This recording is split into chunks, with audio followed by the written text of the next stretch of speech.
All right, Andy Heller. I am very happy, very very happy that I got you on today's podcast. I was actually really excited to speak to you because when you sent over your digital book, I was reading it through, and it couldn't have come at a better time for me.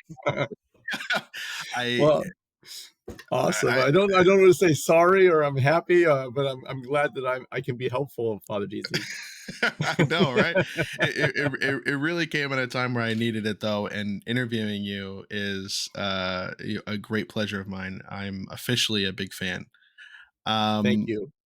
I wanted to see for the listeners who may not be familiar with you, if you could tell me a little bit about yourself and um, you have a book, and I wanted to hear about a little bit about your personal experience with divorce and how it led you to become an expert on co-parenting.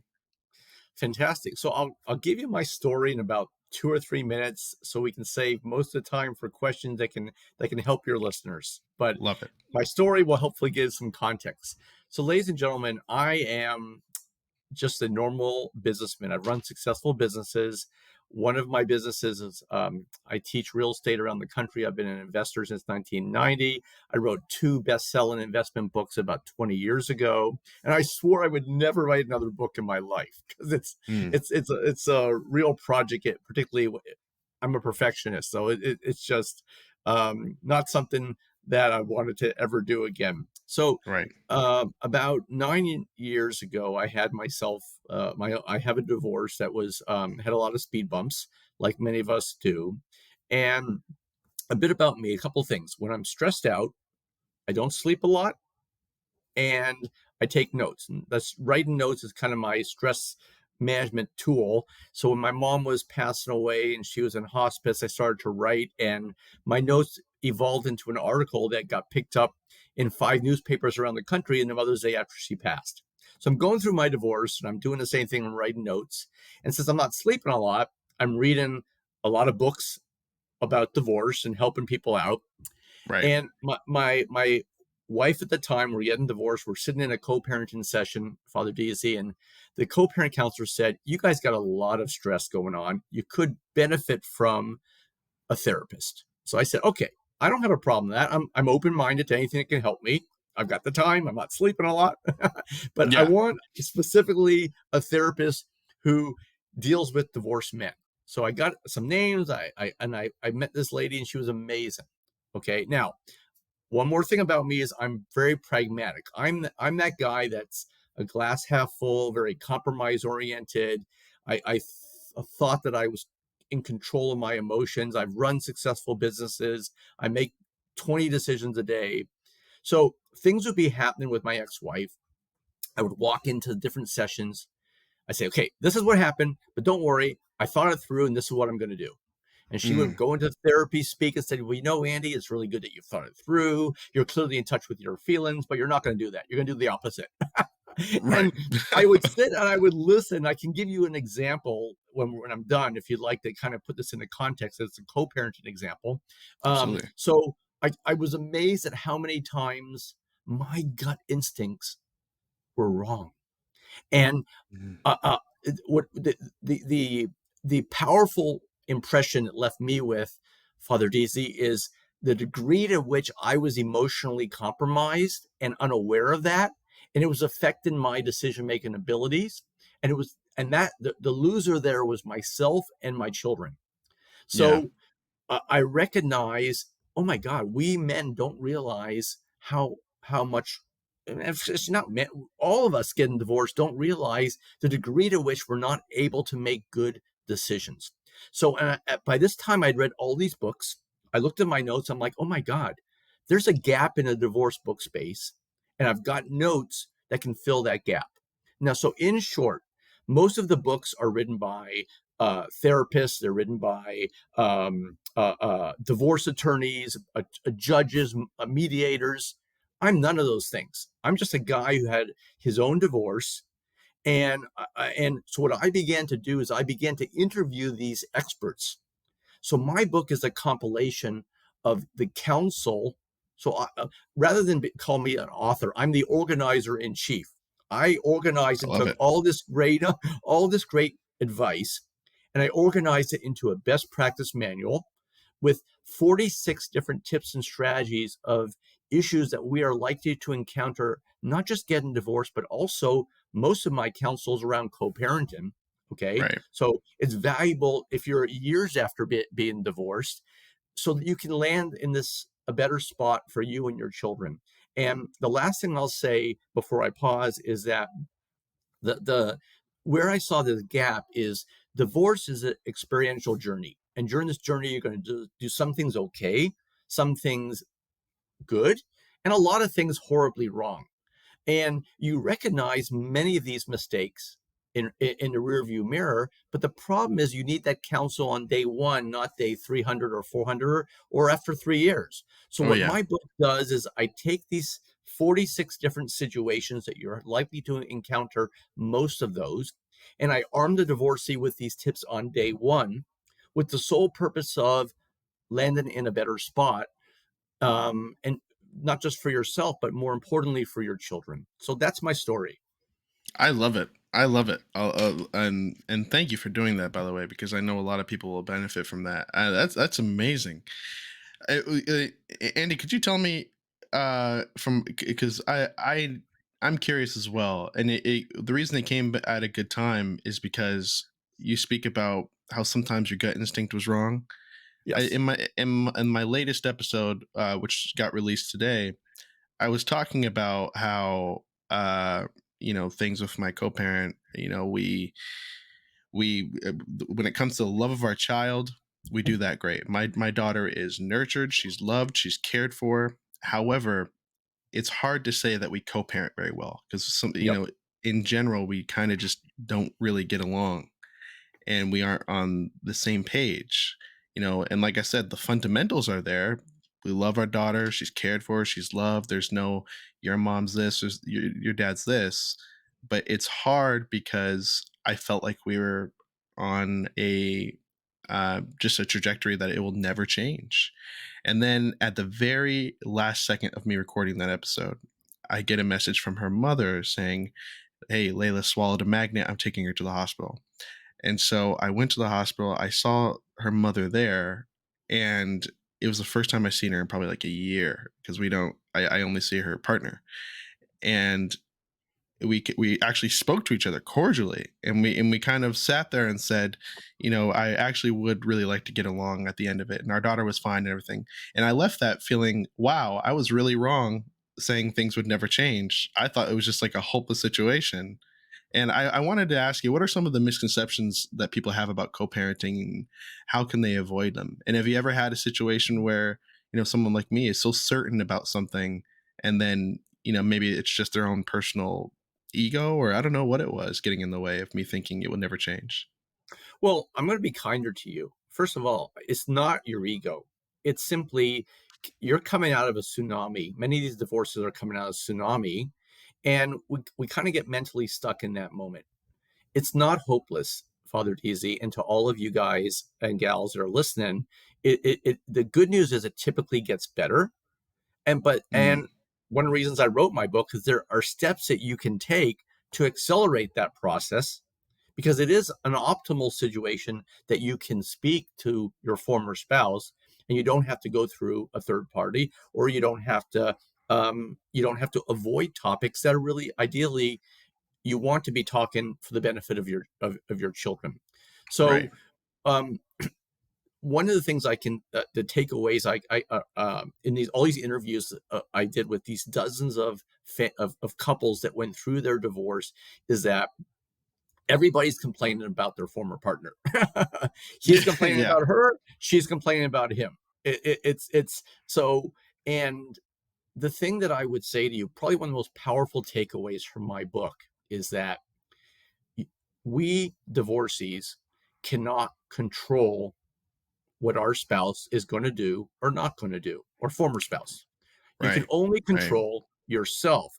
So I'm not sure how far you got along on the book, but one thing about the book, the counsel and the advice is unilaterally based. What that means is that there are things that we can do ourselves that do not depend on a reaction or response from our former spouse, but these are designed to result in him or her changing their behavior on how they work with us.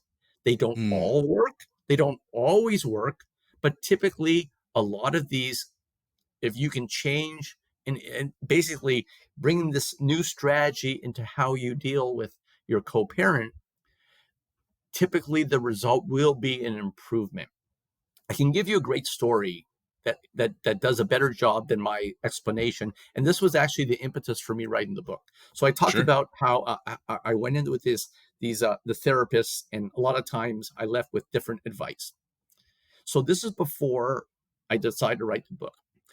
We had a situation, probably one of the biggest co-parenting snafus is swaps. Okay. And you have a framework for co-parenting for custodial exchange, time. But then, okay, Aunt Susie comes in town last minute on your ex's time, and you want to switch dates so that the kids can see Aunt Susie. These things are going to happen all the time. Right. So, so I had I've made been a there. request. Right, right. I had made a request that was I felt was completely reasonable, and the answer was no. Okay, then I got a request from her, and I said I'll get back to you because I had a session with my super Uber therapist. I go in there and said, okay, let me tell you what happened. I asked this, it's a fair request. She said no, to spite. She asked me, I said, I'll get back to her. I'm going to go and I'm going to say, okay, look, we're each asking for a fair request. I'm going to say yes to you. You say yes to me. And that's how we need to co-parent. And that's consistent with the way I approach things collaboratively and compromise oriented. And I thought my thinking was really logical. Yeah. So, and I'm condensing an entire 15-minute session to 1 minute. But what she basically said is, no, Andy, you're not going to link request. You call her and say yes. If you can if her request is reasonable, if you can accommodate her request and the kids benefit from their request, those three things, you're going to say yes to everyone and you're not going to link. You will find in most cases, Andy, within a couple years, her behavior will change. So again, this So is an without example. adding a quid pro quo, you mean? No quid pro quo. No quid pro quo was basically right. That was the short and sweet of this. Wow. So I went and I said, uh, um, okay, you can have that request that you asked me. I didn't even bring up mine. Okay. Mm. And I continued to say yes to her request without getting reciprocal actions for about 6 months. And my therapist was wrong. It didn't take 2 years. It took only 6 months. And all of a Wow. sudden, I started to get reciprocal yeses. Okay. And I, so this was a great example. And this instance was what was when the flips, when I looked at my notes, I'm like, oh my God, I got an outline here for a great book. And I recognize the degree to which my instincts were not right. Okay. Mm. And so this is a great story because you'll notice, everybody, the only thing that I did was make a unilateral change that I could control, and I in no way linked it. And those three checklists, those three things: can I accommodate the request? Is the request reasonable? And will my children benefit from the request? As those three boxes are checked, I said yes with no quid pro quo, quid pro Yeah. quo, Quid and something. and it was, yeah, it was amazing the speed at which we recalibrated custodial exchanges. And this is a really powerful point, everybody. And the takeaway there is that my instincts were not, were, you know, to me, it was really reasonable. Let's just do a trade. But that was not the right approach. And I didn't realize it at the time, Father DZ. That's so deep and that is powerful because I think everyone's been there. You ask for something and you're not getting it back and you want to say, "Well, hell no. You didn't do this for me." Or if you do that, but what you did is say, "You know what? I'll just say yes every time." And eventually, I'm certain that she will do the same. That's so deep. I love that. In your book, you mentioned how one applies business skills to divorce negotiations. Could you Yes. give me an example of that? And could you also give me an example of kind of like a solution to improving communication with your ex, either before or after the divorce process as well? Sure. Because yeah, please. Yeah. So this is an angle of my book that is really unique in that I bring business negotiations and business conflict management skills into managing a divorce and co-parenting arrangement. And just to be Mm, clear, everybody, I took this and I had some therapists, respected therapists, looked this over and they said, this is brilliant. And in some cases, there are therapeutic similarities to what we do, but we've never seen it organized like this as a businessman does. So on the negotiation side, there is a suggestion in that chapter where you have your attorney prepare two offers to your former spouse for settlement. So maybe one gives a bit more money, one asks for a bit more time. That's just two examples. yeah. And instead of giving one, because basically, and this involves a sales methodology. If you go to a client with one proposal, the customer will think, well, I'm going to compare your proposal to the other your competitors. But if you go Mm, in with two proposals, both with your company, the customer will say, well, explain to me the difference between these two. And they mentally shift from comparing you to competition to comparing two options from the same company.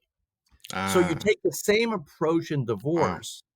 And even if the answer is, I'm going to take this option right away, the way your your spouse at the time, and his or her attorney answers, and which of the proposals they gravitate to will help you accelerate your negotiations, and you'll know where to focus to get a deal done in weeks instead of months. So this one tip can potentially save the divorcee uh, 5 figures or 6 figures in attorney fees by helping to shorten the negotiation process by being able to focus and seeing where your former spouse is gravitating to. Wow. So, yeah. So on That is brilliant. thank you. Now the other thing about me, I'm a Dale Carnegie disciple. So I've taken How courses, to I've win friends taught. and influence people. Correct. And there are principles taught on how business people manage high conflict situation, and I brought these into the divorce. And I'll give you a great example. So many of the divorcees I interviewed would say, "You don't understand, Andy. I say up, she says down. I say left, he says right." Yes. And that just because I own the suggestion, they're always going to be contrary. And Yes. that's not abnormal, everybody. So, again, let's talk about a unilateral action you can take to change that. So, it's not about getting your former spouse to change the way he or she communicates with you. You're going to change how you communicate with him or her. So one of the great principles is so let's give you an I'm going to explain this with a simple story. So little Johnny is going to ballet, which can help with his coordination and sports, but he hates it. He's complaining about it. Now I play basketball. I can coach basketball. Johnny loves basketball. I want him to switch to basketball. Now, the problem is if I go to my ex and I say, hey, let's dump ballet and go play some basketball, the answer is going to be a flat no. So the Mm, way you change the texture of your communications, everybody, and you stop, it's like playing poker. You don't show your hand. You do not divulge what your preferences are ever, and you allow mm. your ex to own the solution. You speak and you communicate in forms of questions. So, as an example, with our working example here, so let's say Father Diza, you and I are married or formerly married, whatever, and I say, Father Diza, I don't, I have the biggest problem in my home. I'm just getting complaints about ballet. I bet you're getting the same thing. I would love to hear what your suggestions are. Mm. Boom. And okay, now sometimes there'll be an Wow. answer. Father DZ's, yeah, I'm getting the same complaints. But I think it's good for him. So you respond again in the form of a question. Father DZ, I completely agree. I think this is great for him, but however, I really would love to bring the temperature down in my home. I don't. These complaints are not helping him get settled in. I bet you're having the same experience. What do you suggest? And you keep coming with this game. And sometimes it's not done in one email exchange, but maybe two or three. But the goal is to get your ex to come to a solution that is either at or close to what you want to do. So maybe Wow. the answer is, well, I don't want them to leave the ballet, but I'd love to. I would love for a way to reduce the complaints in my home. I love that, Father DZ. Um, uh, Maybe we can get Johnny to see the ballet as a trade-off for something he wants to do. I don't know. What do you think? What do you think? What do you think? What do you think? So Right. maybe the end compromise is he keeps ballet, but he gets to have basketball also. Okay, Wow. so That's yes, amazing. so the point is and this is I will say this to everybody, it's not particularly easy to change the way you communicate, but people don't like being told what to do. Again, this comes there. Right. There's a foundational human relations point there. People don't like being told what to do, and there's certain people you really don't like being told what to do from. And the number one, top of that list, is your former spouse. So, Yes. so recognize that and let your former spouse own the suggestion. This tip will not work every time, but it works a lot. And another little example is change communications and eliminate the word but and you. These are two words that in business typically prompt a negative association, but Mm. is suggesting that what you wanted to do is not the right one, right decision. The word you, it sounds like you're being spoken to. So again, eliminating those two words from your text and your emails Wow. also help to bring down the temperature. That is amazing, and it was such a deep way to think too. And it's particularly interesting because you bring up things, that make me.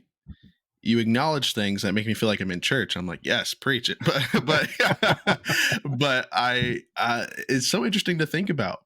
One of the off-topic questions I wanted to ask you is: do you particularly see there is that maybe some parents need a change in uh like the way they communicate, and what I mean by that is kind of like where they communicate, and what I mean deeper in that is I noticed that when I would text my child's mother after we separated, for some reason there was always some high tension and things like that.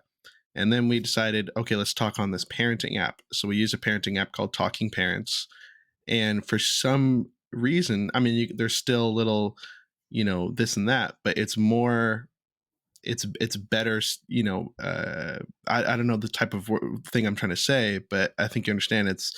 It's better navigated where there's not so much room for us to say anything outlandish, if that makes Yeah, sense. yeah. So let me actually speak. Uh, you may not have got to that point. I talk about parenting apps like that in the book, and they're Mm, really great. So in a high conflict situation, everybody, there are these like they're like a private communication portal, and some of these portals even filter out the type of words that are mean and nasty, and limit the type of texture of the communication.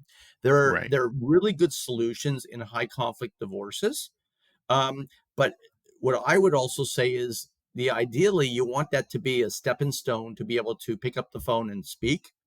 and to email regularly, because it's not optimal, but it is ideal in a high conflict situation. So, Right. but again, I applaud you for your use of this portal. A lot of people are not aware of them. The good news, everybody, they're super cheap. You can even manage expenses, that kids' expenses and stuff within these portals. True. Yeah. And they're really really good.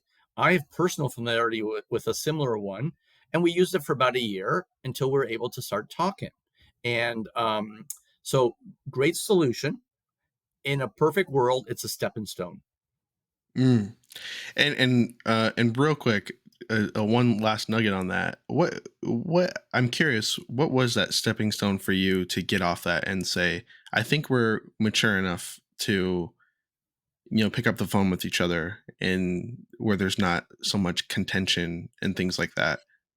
Well, the what I would say to that, and I think that's a brilliant question.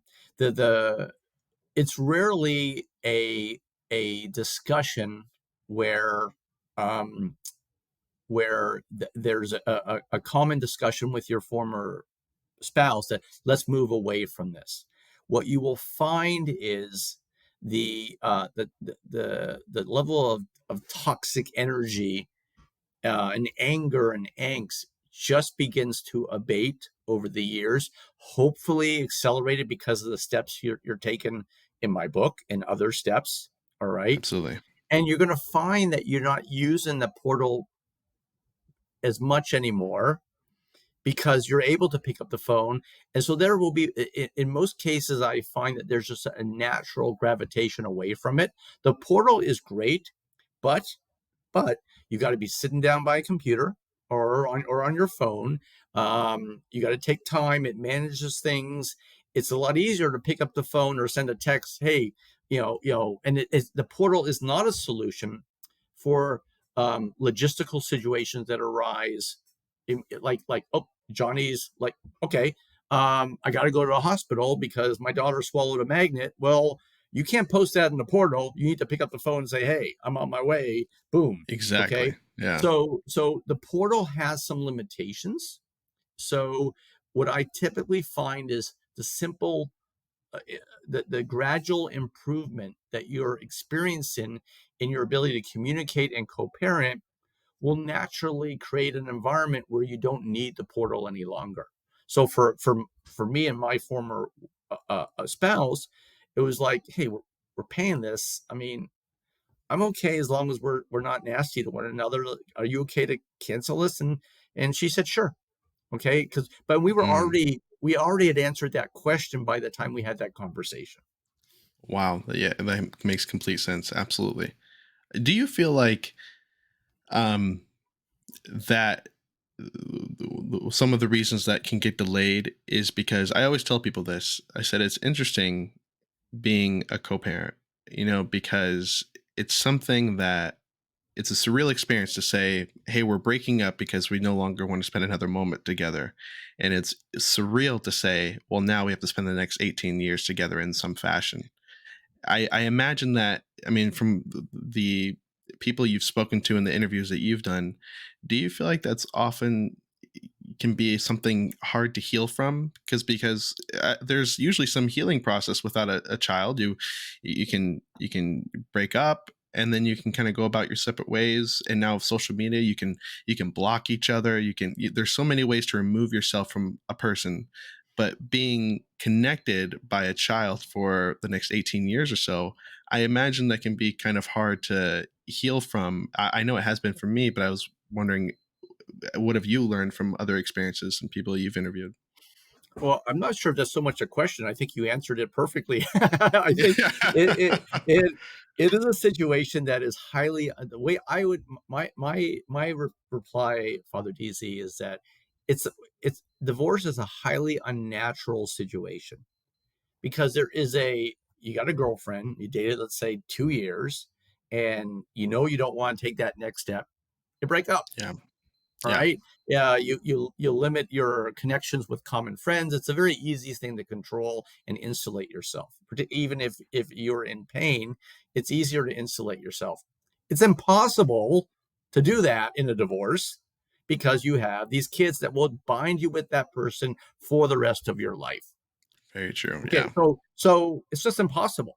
So the solution is to try to get to a sweet spot in co-parenting, establish certain boundaries because you're probably going to get a new partner at some point, um, and try to come to a working relationship. It's very similar in the business community to having to work with a colleague that you frankly do not like. Yeah. Yep, Yeah. you're not going to leave your job. That colleague is valuable to the company for what he or she does, Very and you true. guys don't like each other, but you both have to deliver work for the benefit of the company and keeping your darn job. Great So example. it's a very unnatural situation because you are uncoupled, but you're connected. Mm, So this is where I think arrive using skills you get from my book, from your podcast, from other sources, everybody, to get to a point where you guys can improve your co-parenting. You don't have to like that person, but you have to arrive at a place where you can co-parent effectively because your children will lose if you cannot do that. And I will also say it is not easy in many cases yeah. because you're hurt, you're emotionally off. Sometimes there are affairs, there's abuse, and this is it's really really difficult, which is why you can't do it by yourself. You've got to bring in the council of experts and to help you get to a point where, given the nature of your situation with your ex, you can have an, a working co-parenting arrangement. Can you I know you go over it a little bit, but how can parents help their children navigate the emotional and like practical changes when it comes to divorce? One of the probably the most powerful advice I give in my book. Look, fortunately, I own businesses, and because I own my own business, when I got divorced, I had the autonomy that some don't have, where I could go see a therapist during the day, Yeah. because I can work 5 hours at night. Okay, Right. not everybody has that or has it as easy. Although today with Zoom, you can typically manage this stuff during lunch hours, but the number one advice I would say around that for your children is this: the honest, cold, hard facts, borrowing a statement from ESPN, is you cannot both be the disruptor and the healer. Mm, You're not you are disrupting their lives by making a decision and a choice to get divorced. And I'm not saying it's the wrong choice. I'm saying it is disruptive to a child's life. The mm, child needs their own advocate and sounding board, and that is not and cannot be you. Because you got your own crap to be dealing with. All right. You got your own yeah. emotions. So getting your kids in with a child therapist is absolutely one of the best gifts you can give your children. And now the Mm, types of therapists you can give to children, I talk about this in the book, is different. Younger kids are not going to sit on a couch. Um, there's a subset of family therapy called play therapists, where through games that the therapist will play with the children, she can get a sense of what's going on in their lives and what help that they need to get through that. Um, Older children, they can sit on a couch. They're not going to sit and need to play checkers or Monopoly to let them know how they're feeling. And you also, and I have to raise this, guys. It's not a good topic and not a good subject, but teenagers typically keep a lot of stuff inside, yeah. and we see what's happening with teen suicide and teen drug use, Yeah. and you owe it to your teen, you owe it to all your children to give them somebody who can be looking out, focus only on them. They don't care about your drama. And if they see a warning sign, they can hopefully get that information to you, and you guys can get the child help before they go down a rabbit hole that they won't come back from. So, if the budget is limited, I would say you get your own counsel from podcasts, maybe my book and some others, but spend the money on your children and give them a therapist and insist on it. Say, you want your allowance? Fine. You got to meet with this person 3 times a month. That's it. All right. And for those that say they can't afford it, I'm going to push back and say you can't afford not to. Because if your child gets Mm, into problems, some problems they can't reverse from, and right. B, these problems, and I talk about this in the book, these problems get progressively more expensive the older your child gets, and you'll spend a lot more on solving these problems than the cost of the therapy. Wow. That really hit home for me, especially. And it's something I just thought about too, and I think I spoke about on my earlier podcast. Is I was thinking about getting my daughter into therapy, but I couldn't imagine my 4-year-old paying attention to what anyone was saying in front of her on a couch. But you're right. There are some different therapy options that I could look into, especially the play therapy one that you mentioned. I mean, that really hits home for me because one thing I am worried about is, and I guess I'll form this into a question for you. I, things I talk to my family about are I'm worried that, because as I mentioned, I don't really see my child's mother. The exchanges that I do are between, um, I go to her house and I see her partner and vice versa, and I'm worried that my child will not benefit in some way from seeing her parents together. And I know that she knows her parents support her, but I wanted to ask you, when you see co-parenting situations and divorcees, do you feel like it is potentially essential for their child to see them together in some fashion, not together romantically, but just, hey, we're at an event, we're here together? Or do you feel like that's not necessary, and you just keep supporting her from different him or her from different households? Well, so let me give you my take, and first the therapy, and then but first starting with the therapy community's take. The therapy community's take on your question is absolutely 100%. Your children benefit from seeing mom and dad together, not together, but sitting together at the ballet recital, at the Yeah. soccer game. All right. You don't want your kid having to point out to his friend, oh, my dad's over there, my mom's over there. All right. Um, and look, now the practicality of it, when you have new partners that enter, those things become a little bit more difficult, uh, because one thing to be close to your spouse, former spouse, but now you're sitting beside the partner that spouse has selected. It's not easy, guys. So, but Right. I'm a big believer that, again, there's a compromise place.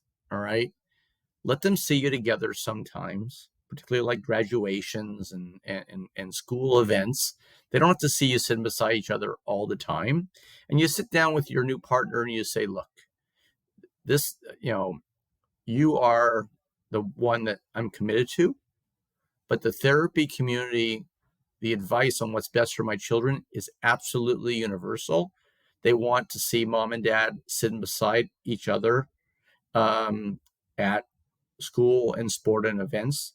So we need to find an agreement where we can do it on some form of a regularity. And there's not so many of these events that you can't stomach it. So absolutely, positively, I would say if that can be worked on, your child would benefit for sure. Yeah.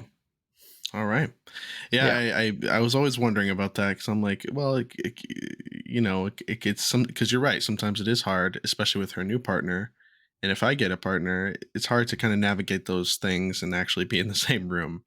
But going to your book, though, can you share any like absolute must-haves before finalizing your divorce, and what that would entitle, whether it's, including things for yourself or for your children, or that works out for the both of you? What if there's a messy divorce? Like, what is like Yeah. a must have?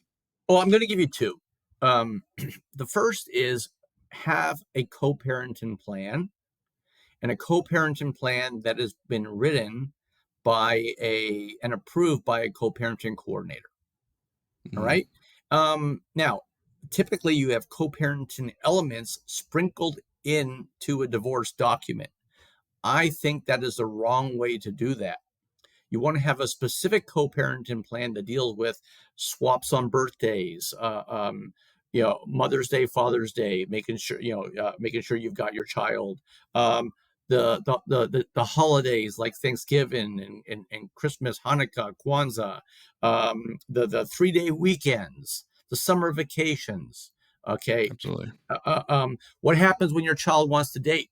I Yeah. mean, you're fortunately much farther from that than where I am, Thank Father God. D. Yeah. My daughter is 17, but that day will come.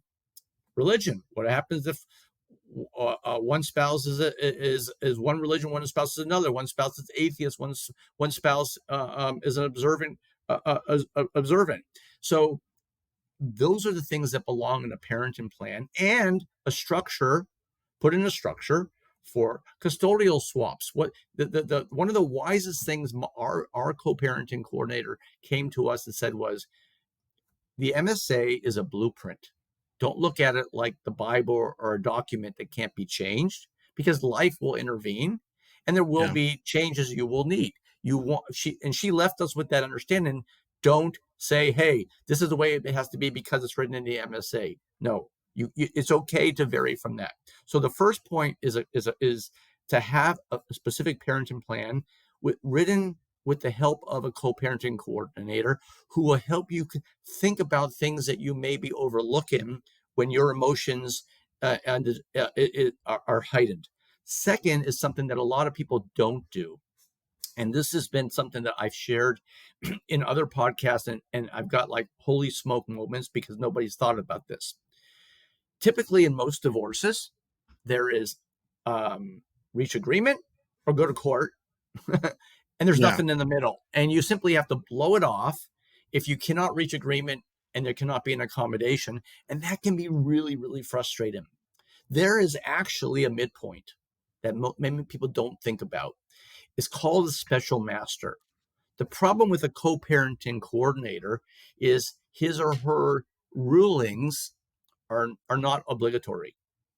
Okay, so if you have an obstructive former spouse, he or she can say, "Okay, I don't care what the co-parenting counselor says.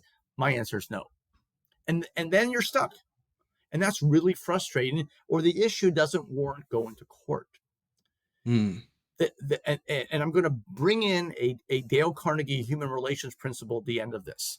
So there's something called a special master, where the divorcees write out an order of with items that the special master can rule on.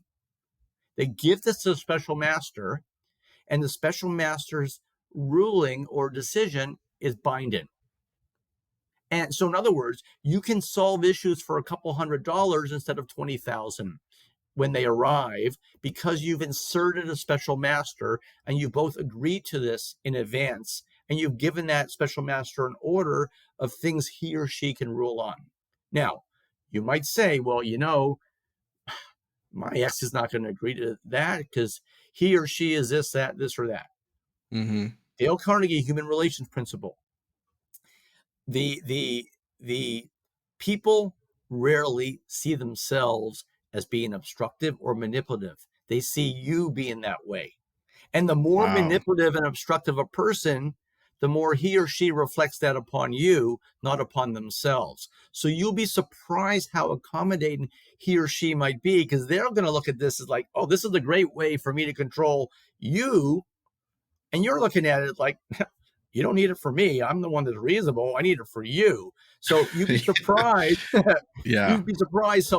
And the other thing about this is the beauty about special masters is that, and again, everything I'm saying to you guys is given you in greater detail in the book.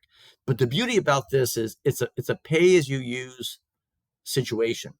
So once you have it in place, you may find for a couple years you need to utilize the special master 3 times a year. In the next 3 years, you have to use it once over the entire 3 years, or not at That makes all. sense. But the Yeah. fact that it exists there, the other part about this is that having a special master will result in amazing peace of mind because you know that your co-parenting efforts and it cannot be obstructed unreasonably. And just knowing that that exists there, there's a check and balance to your spouse other than going back to court. That's going to allow your blood pressure to come down. That's going to make you a better parent. That's going to better enable you to find yourself a new partner, all because you know you have this document that's going to keep you out of court and it's going to keep your former spouse on good behavior. You mentioned not to read things as the Bible, but I very well am considering replacing the Bible with your book because that I mean it really you inspire me because you talk about things about questions that I have all the time. You know what I mean? When it comes to religion, dating, I mean all of those things I have questions on, and you're absolutely right. But towards the end there, you also mentioned something that I think could save my life. And it's that there is kind of a lot of blood pressure sometimes when we don't agree, especially if we have kind of like a little spat, you know? Yep. Because, like I Yep. said, that co parenting app helps from things going too crazy. But every once in a while, there is like a little spat. And when that happens, I don't know what it is. Maybe it's like PTSD from going to court the first time, but it's like, now I have to spend money. Now I'm going to court. And I've thought that for the last 4 years and it's never happened, but it's always in the back of my mind. So, creating those structures in place that you mentioned, I think is a really great example on how to lower your blood pressure and get get a different um, outcome or solution there. I mean, Yeah. you know what I mean? It's those are really hard things to kind of shy away from. But speaking of emotions getting high, what are 3 tips for taking the high road that you would recommend when emotions are running high?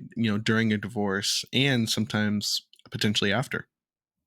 Yeah. Well, before I answer your question, I'm going to explain one of the misconceptions about my book. The title is Take the High Road, Divorce with Compassion for Yourself and Your Family. So somebody might look at the title and say, "Oh, this is about like giving away the farm," and I'm just not willing to do that. Actually, it's the opposite, Father DZ, and to all your listeners. There is a relationship, and this comes from divorce attorneys, between conflict points and both costs and high stress.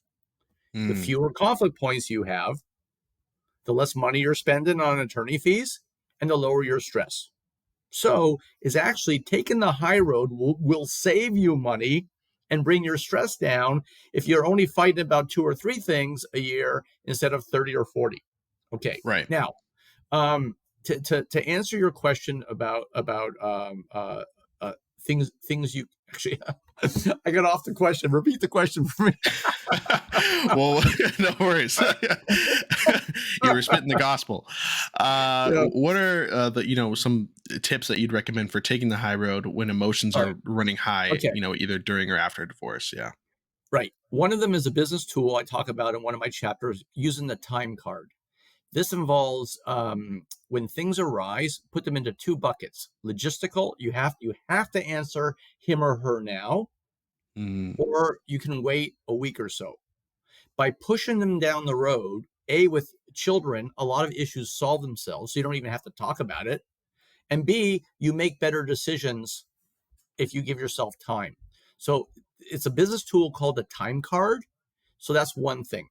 Number two, and this might sound kind of hokey, guys, but there's going to be times when your former spouse really steps out of line and he or she deserves to be told off, but you can't do it. yeah. But you've got that emotion built up. So you write 2 emails, the one that she or he deserves to receive, than the one that you're gonna say you're gonna send. I talk Absolutely. about this in a chapter on how to make your communications vanilla, but but, that is a great emotional, release by actually, allowing yourself to scream because it's deserved, but don't send it, and you will feel better for for that. The last tip Mhm. is kind of simple, and that is when things arise, forget that it's your former spouse, to forget and try to put the anger aside, and you got to ask yourself, how would I want to be treated in this situation? And Right. that has to draw, and that answer that question needs to drive your response to your former spouse. And that also will help to bring down the temperature. And I will say again, this isn't always easy. And this is why, I try to lay out the tools to help with that. But these are three of the tips that I would offer. That's really amazing there. Especially because I can't imagine how many of us parents out there have replied right away and regretted it.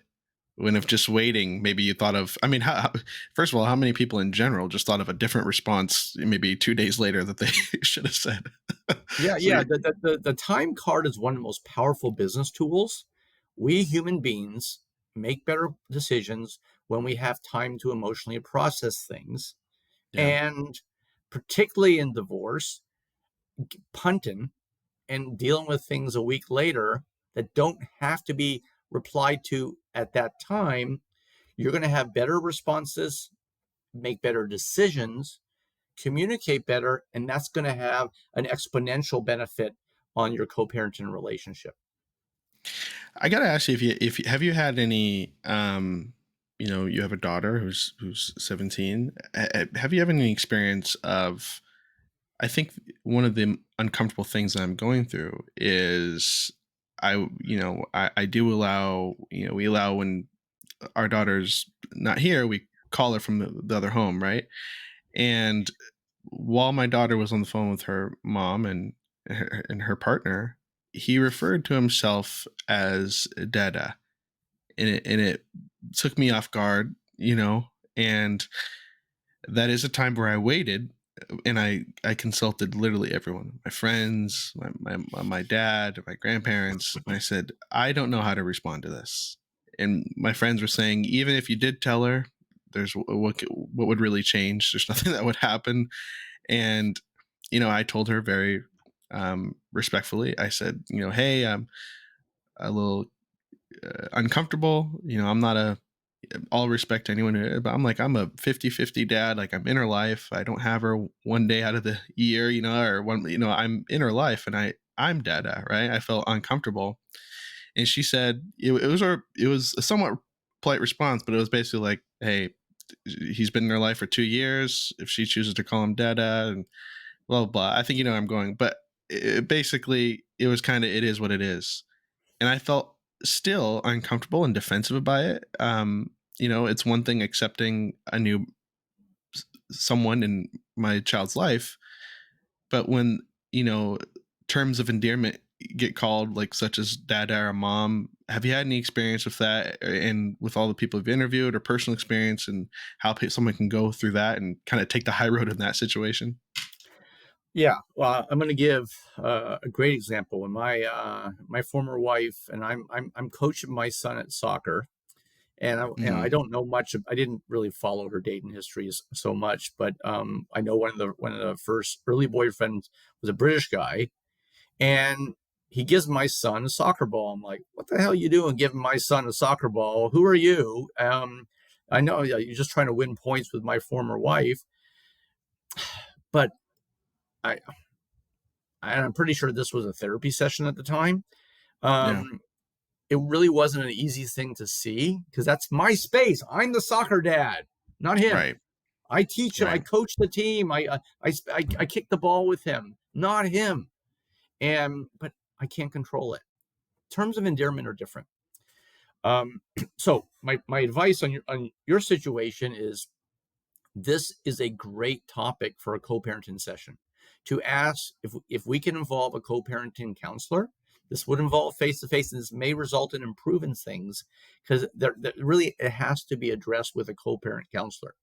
Yeah. I I think there's two parts to it. The first part, you really can't control what happens in her house. That's her life. But the second point is that I do think there should only be one dada. She can find there's 1,000 different terms of endearment she can use for the stepfather. Um, and a cute one, my I've remarried.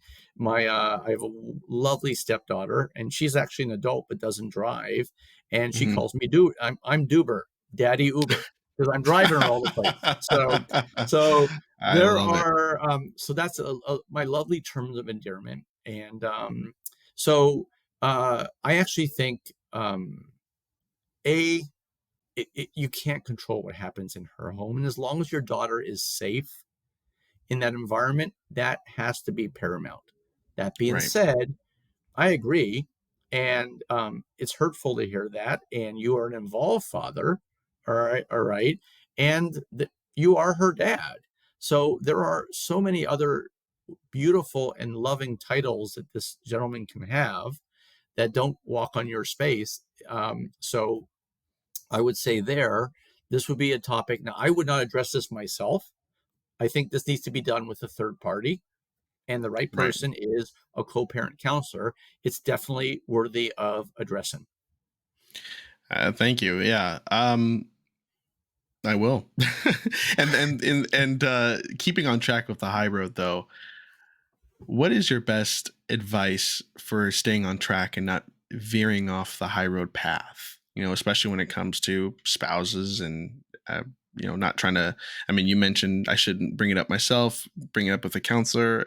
What are your advice for not veering off track and having those talks? Well, I'm going to give two pieces of advice. One is keep doing what you're doing, everybody. Listen to Father DZ, maybe, get my book and get these resources that you can. Not maybe That, get his that, book. yeah, yeah, thank you. That can help you. That's number one. Uh, uh, uh, Number two, when it comes to taking the high road, um, uh, um, I would highly recommend and I talk about this in the book, when you announce you're getting divorced, everybody and your brother is going to give you advice, and the fact of the matter is they're not qualified. All Mm, right, so limit your advice givers, and I call them in my book trusted confidants. I said there should be two people, only two. One, if you can, a therapist, okay, who's designed to help you through that process.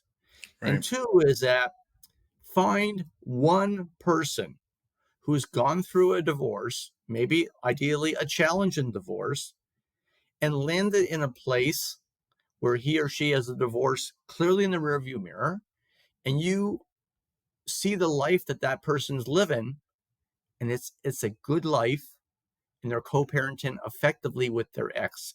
That person is probably a lot more qualified to be your sounding board than all these other people that are, because they're not going to be honest and they don't have context. They don't have True. the Yep. training. All right.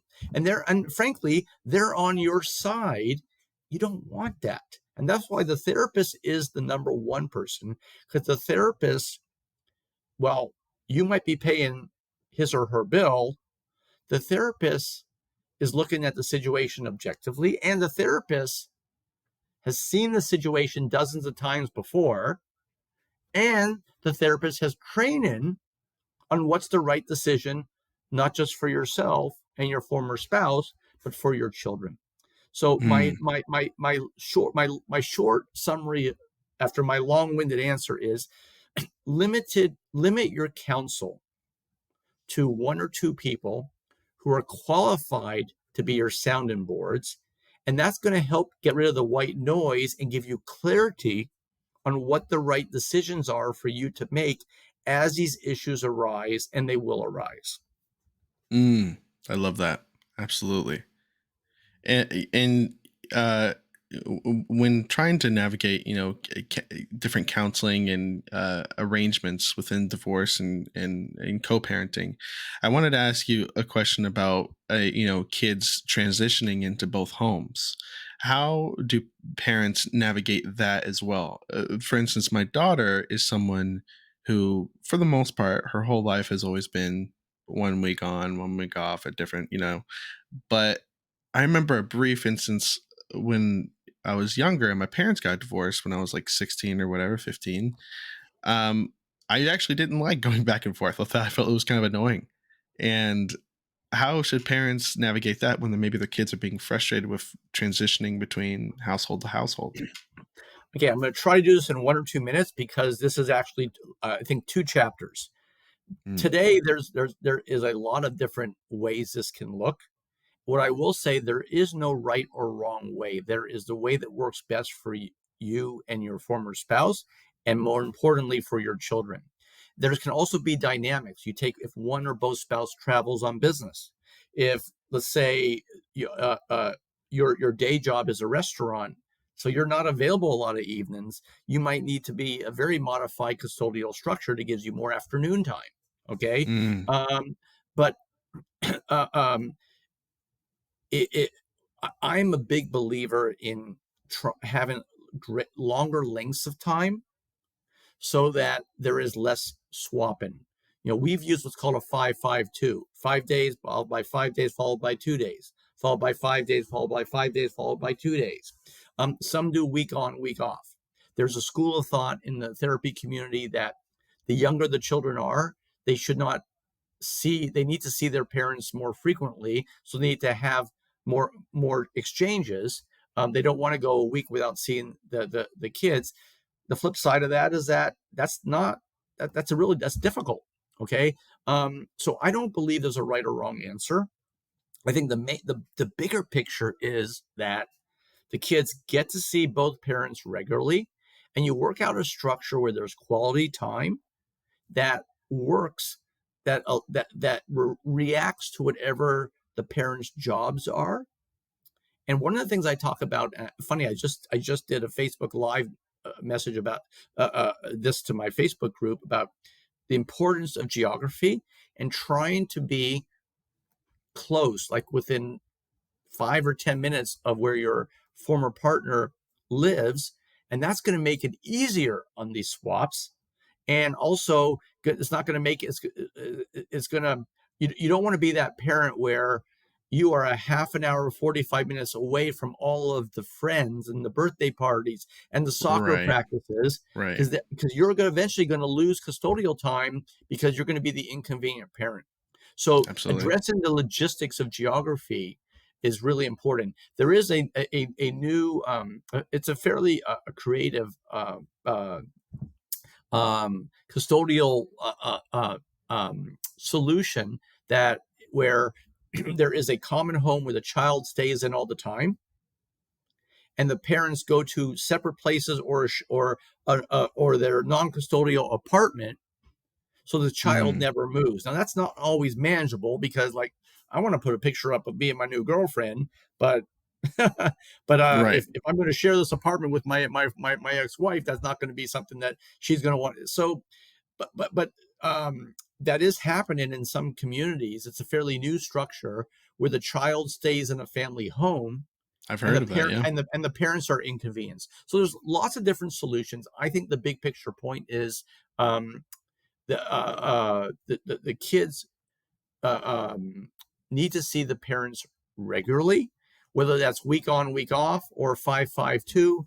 Those accomplish that, and to me, that's the big thing. I'm not a big believer unless business travel intervenes of where they don't see a parent for 2 or 3 weeks. That's not very. That makes it difficult on that parent to establish a home where the kids feel comfortable there. I absolutely agree. Um, and that family one, the family home is very interesting, but I imagine it makes for an interesting breakfast. I don't know. Yeah. I love speaking with you. And I I just have a few more questions because I just like talking to you. I want to really talk about divorce for the people who are actually divorced, who are fans of the podcast, maybe be fans of yours. And I'm just going to ask you just a few questions, if you wouldn't mind, Sure. in specific relation to divorce. Um, who gets what from what marital home have you seen? Or just like when it comes to, I mean, I can't imagine coming in together with a lot of things and kind of Mhm. navigating, splitting that. I imagine that causes a lot of ambiguity or frustration. Yeah, so I'm trusting that your answer is not about the home itself, but more about the possessions. Correct. And there's an entire chapter in my book that talks about this. And what we do in this chapter is we take the things that are in the home and we have the divorcee put them into three different buckets or three different categories. So that helps the divorcee process. So there's a strategy for this bucket, a strategy for that bucket, and a strategy for the third bucket. The challenge of taking the household and splitting into two is that whatever is in that home, you are emotionally vested to in some degree. And you're going to find so many stories, guys, where um, the couple end up spending 10,000 in attorney bills fighting over something they didn't like in the first place. All right. Hmm. So this chapter is designed to avoid that by organizing in your mind, and you should put it on a piece of paper, all the everything you see in that house into three different buckets, and there's a strategy for dealing with each. The goal is to conclude quickly, to minimize the attorney expenses debating these things in that home, and to arrive at a structure that's fair for you and fair for your former partner and fast. Yeah.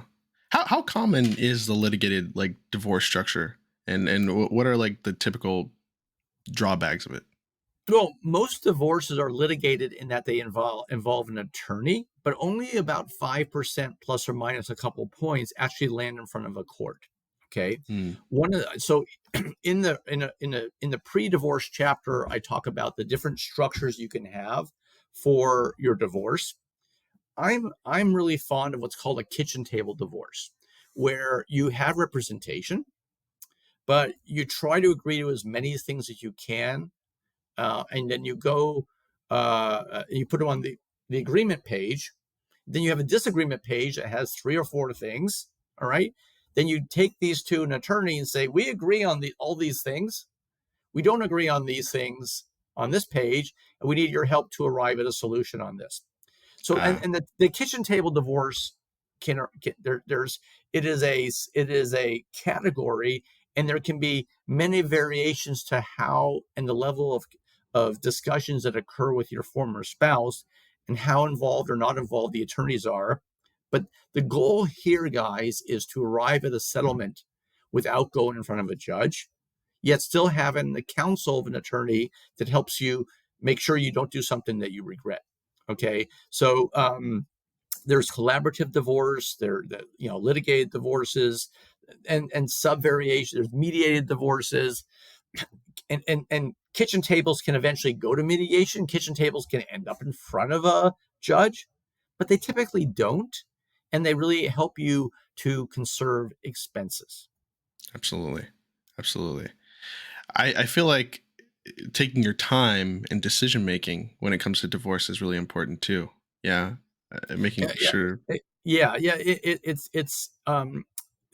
I'll come back to what I said when you first introduced me. Particularly in these early months, you're not going to be aware to the degree that you are emotionally compromised. It's Yeah, affecting your co-parenting decisions. It could be affecting you at work. It could be affecting how you deal with your children when they're with you, and it's also affecting how you finalize your divorce. So it's really, really, really important to bring the right counsel into your life to help you overcome the fact that you're not operating at peak efficiency. The challenge there, everybody, is that we're not aware of it. Like I myself, coming back to me, I'm a pretty reasonable guy. I'm the guy in any group of friends, in my group of friends, where people come to for reasonable counsel. So Yeah. it didn't even occur to me that I'm not able to make good decisions, but I was off.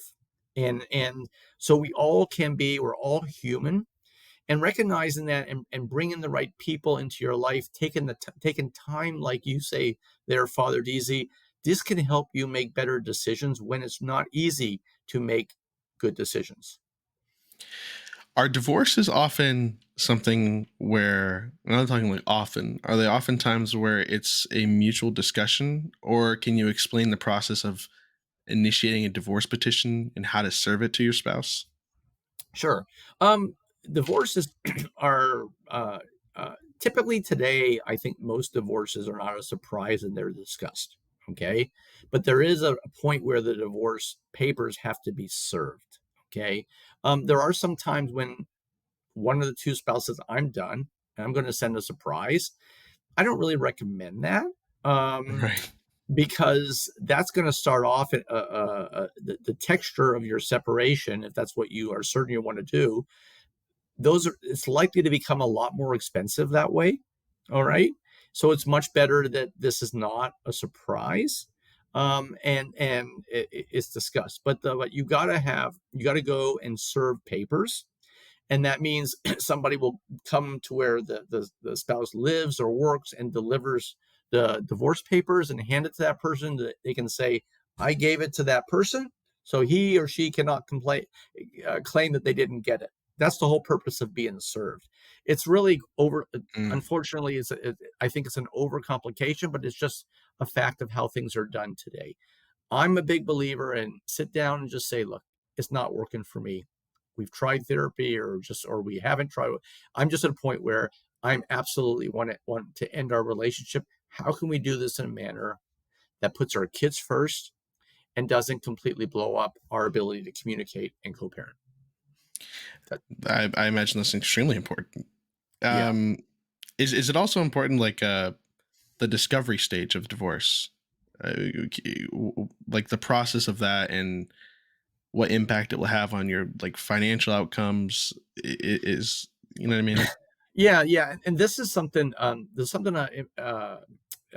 friend of mine said in my book that, and that, I don't believe it, but I wrote about it because I think it's important to state this, that he was of the belief in the discovery process that Father Dees is referring to, as the financial part of your divorce is concluded, you've got to show all your assets, even the premarital assets. Okay, this guy's belief was that, because when an attorney sees that, they'll just make sure you settle just before it's over. So it's almost like showing an attorney how much money you have to work with, so what the potential gain is there.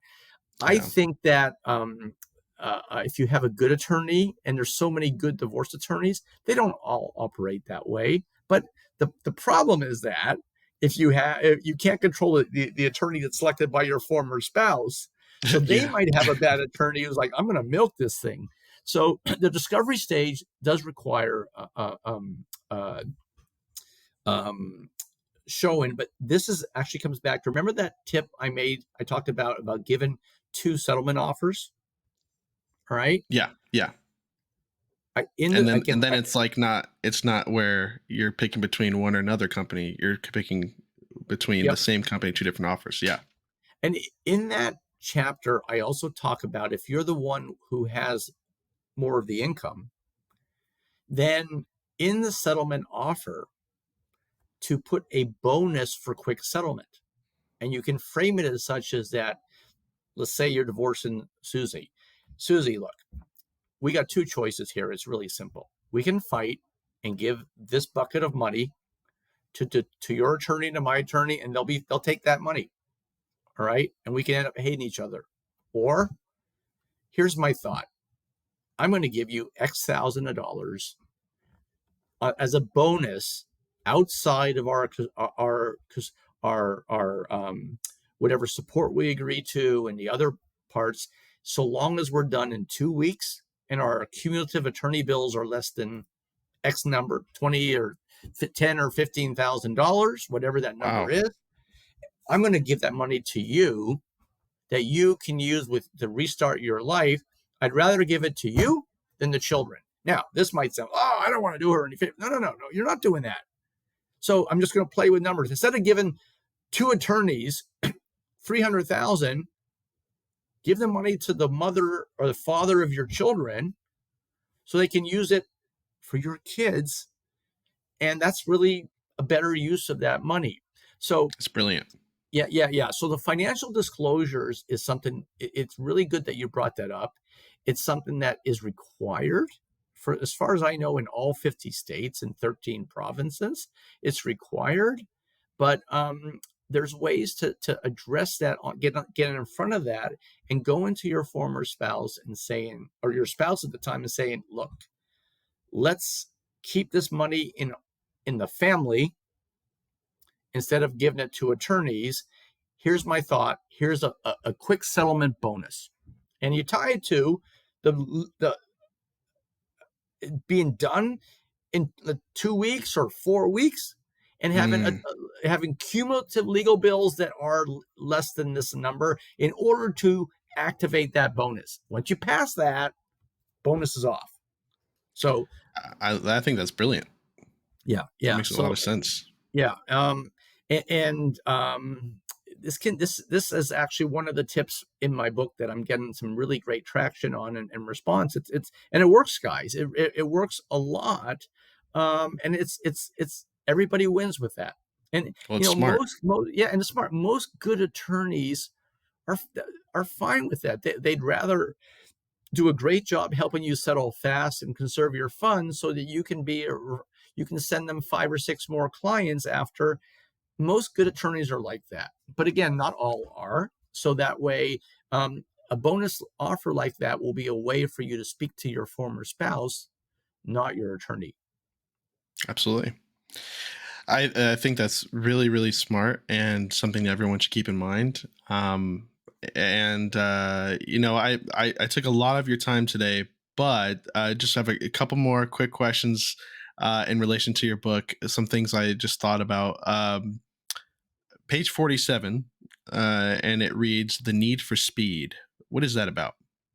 Okay, before page 47, we help the reader try to categorize their marriage.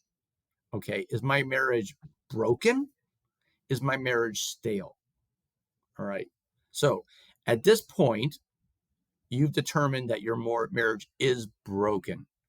Mm-hmm. The need for speed means that there is it's the faster you get on the backside of your divorce, the faster this new chapter in your life begins. You don't want to be that divorce. And some of these interviews, they were 3 years. One family, they were 15 years before they actually finalized their divorce. Okay, Wow. so the faster you get on the other side of that, the better it is for you to repair your life and become healthy again. And I will say this. So my hope is that all of you are listening who are getting divorced or got divorced, that you will eventually find good new partners. Okay. Mm-hmm. Maybe you said, look, I'm in no rush, or we're sharing insurance, whatever, blah, blah, blah, blah. Okay. Let's hear again, cold hard facts. Some of the best women out there that could potentially be your new partner, they're not going to give you the time of day until you're divorced. You may try to True. Yeah. explain it all you want. Well, the reason why we're staying married is because of insurance or this or that. That's just Bottom not line going is to you're work. married. Yeah. Bottom line is you're married. So now it's not going to restrict all women, but it will restrict a lot of them. And frankly, I understand where they're coming from. Okay. Same thing Yeah. with men. I had a date when I started dating again, and you know, I remember what she said. We got together, and I would always speak to my dates that I might meet online because I want to just filter out. I'm running a business, and I can't afford to spend tons of time on this, but I'm Yes, lonely. sir. All right, so we met, Mm-hmm. and I remember she said, "Oh yeah, I'm separated," and I was at that time separated. Okay, but I was living separately. All right, truly separated, but she was explaining. She said, "Oh yeah, well he's upstairs." And I'm downstairs, and we have different floors. Yeah, and then during the conversation, she said he really wants to get back together. And I said to her nicely, I said, okay, look, if you told me on the phone when we spoke that your separation is defined as living in the same home and your husband wants to reconcile, I would have said, look, you seem like a really nice woman, but let's connect in 6 months, not now. Right. This is Right. too early.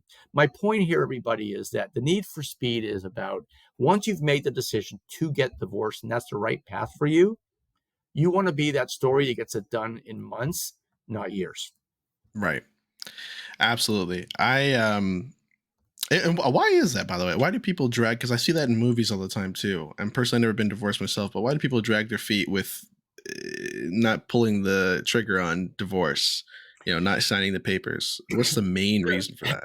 there are a lot of reasons. Some just are lazy; they don't get around to it. Yeah, it's like okay, their lives are separated, and they look at the divorce instrument as being um, uh, The final nail not in the the coffin. final meal. Yeah, times there's obstruction from one of the two parties. Okay, that is delaying it intentionally. Well, look, I'd rather alimony start in 6 years. So right now, because he's paying for everything right now, anyhow. Got So it. sometimes there's obstruction there, and sometimes there's a perceived benefit such as insurance or taxes. But my point is that it's not worth it. The number one most important thing after your children is your mental health. And the faster you can go mentally put this chapter in the rearview mirror, other than co parenting, the better the rest of the next stage of your life is going to be. That's what the need for speed is. That once you've made that decision that that is the right path for you, get there as fast as possible so you can begin the healing you need to. That parts of the healing process do not really commence until the divorce is finalized. And that's the other reason for wanting to get it done as fast as possible. I love that. What is the chapter that you have called "Changing Roles"? Could you expand on that a little bit to Yeah. listeners? This is one of the most one of the funnest chapters to write. The book is not about my divorce, but there were some experiences that I encountered. It said this could be a good chapter. I would go speak to attorneys and mediators and therapists and get their take, and then that's how the chat and do interviews. And that's how the chapter formed. Yeah. This chapter formed from my personal experience. My ex-wife, she was a spectacular homemaker. All right, just wonderful. I mean, she could pull crap out of the refrigerator and make a gourmet meal, and I was a workaholic guy. All right, Hmm. so I was determined not to be a mac and cheese dad. When we split up, my kids were gluten free, nut free, and lactose intolerant. They're not anymore, but can you imagine learning how to cook with those three restrictions? I hear you. I rolled up my sleeves, everybody. I got out some cookbooks and I started to experiment. I was determined not to be mac and cheese dad. Another great example is that Amen. let's say your wife, she's great with numbers and she does all the family budget. All right. So all of you are going to find that as one household splits in two, there's certain things that your former partner did superbly and that you maybe didn't do it all or had a very small competency in. And you need to acquire those skills on some level to be able to run a household on your own.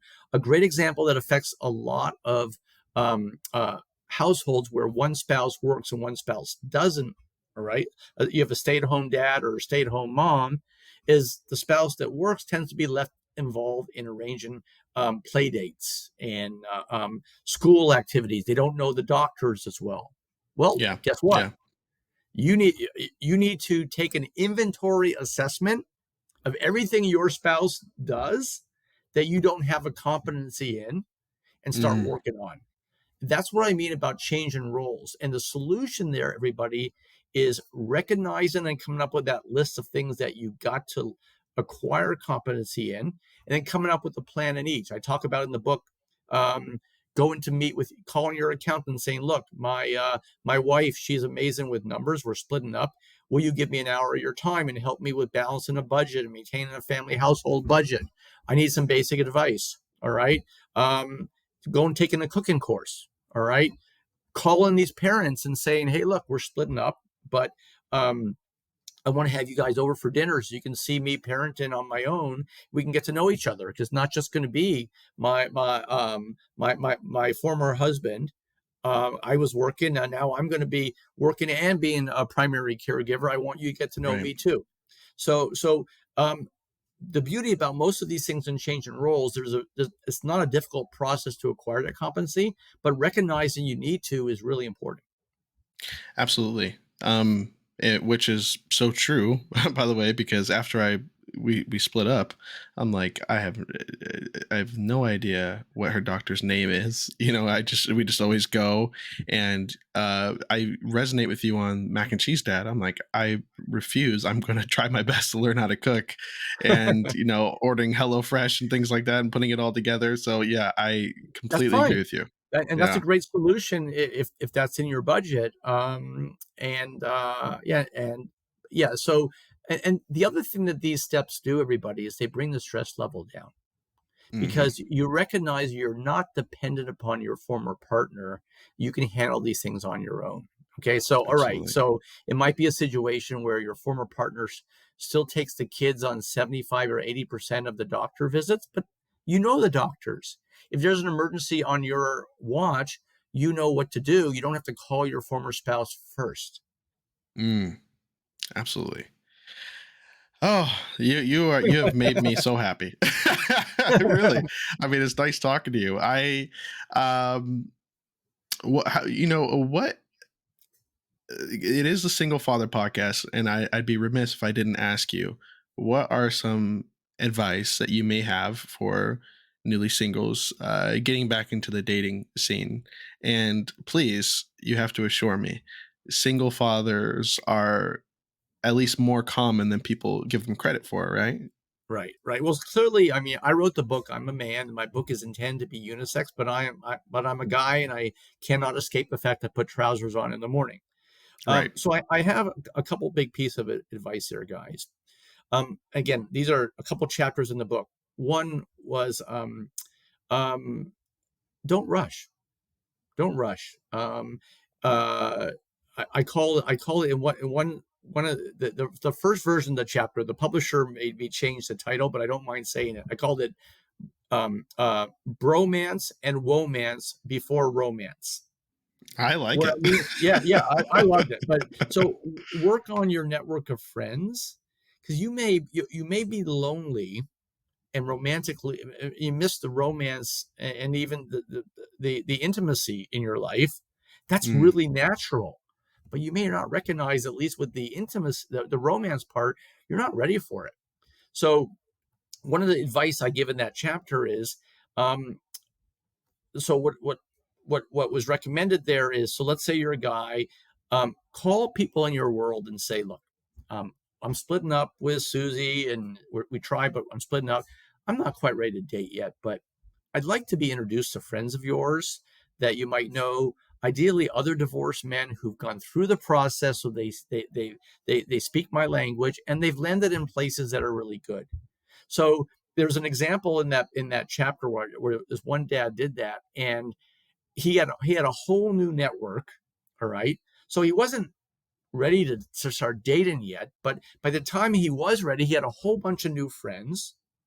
He was meeting women through those friends, and and it was healthy. They kept him busy. He wasn't sitting at home moping that, oh man, it sucks, I'm not going to ever meet a new anybody. Or he wasn't going online on match.com before he was emotionally ready, but he was busy socializing in a manner that was perfect for that stage. And the right. last thing I would say, guys, is it does get better.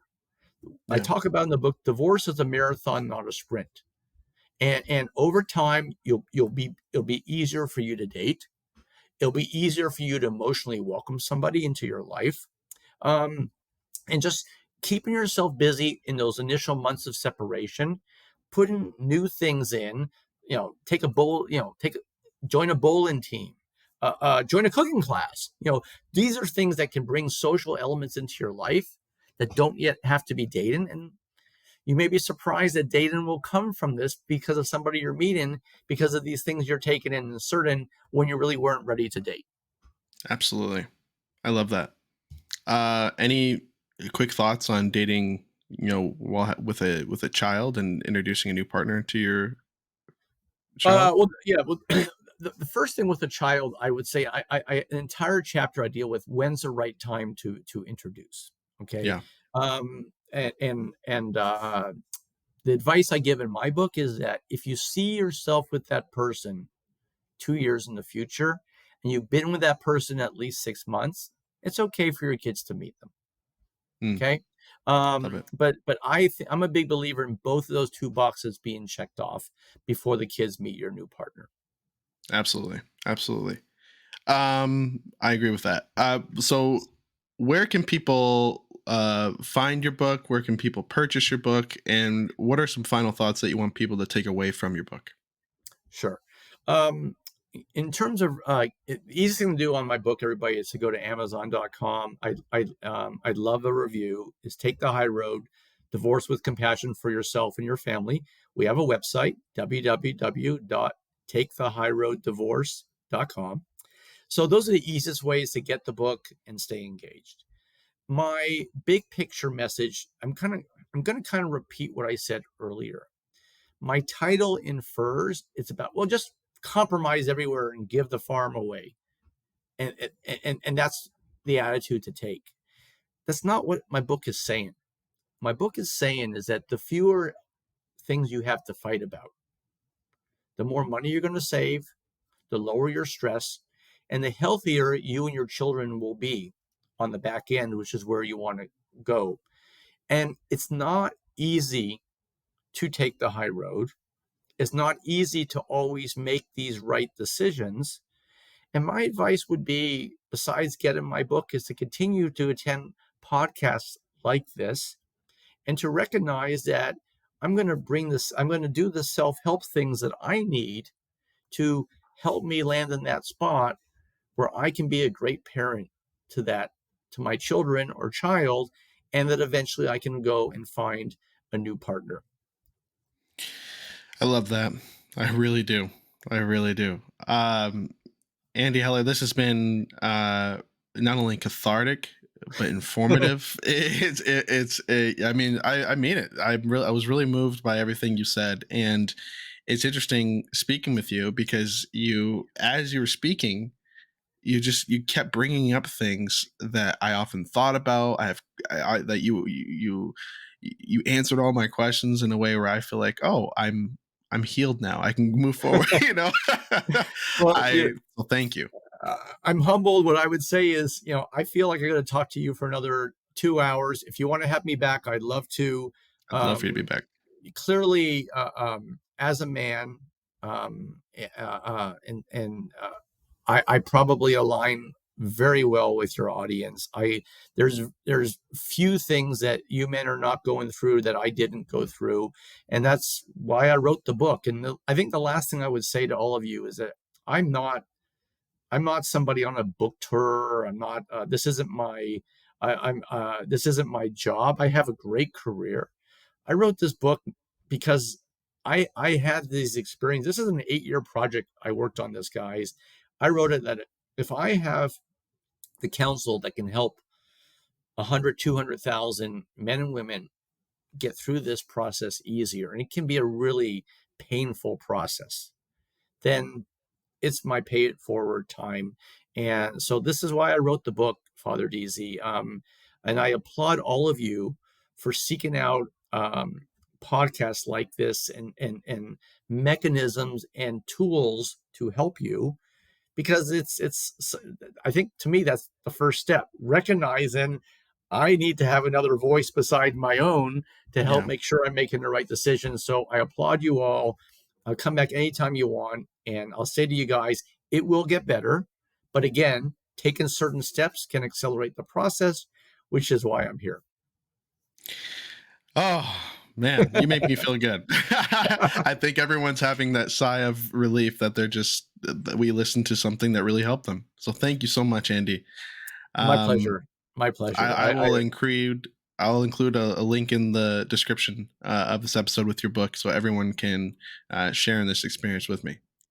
I hope you and I can talk again soon. I thoroughly enjoyed today.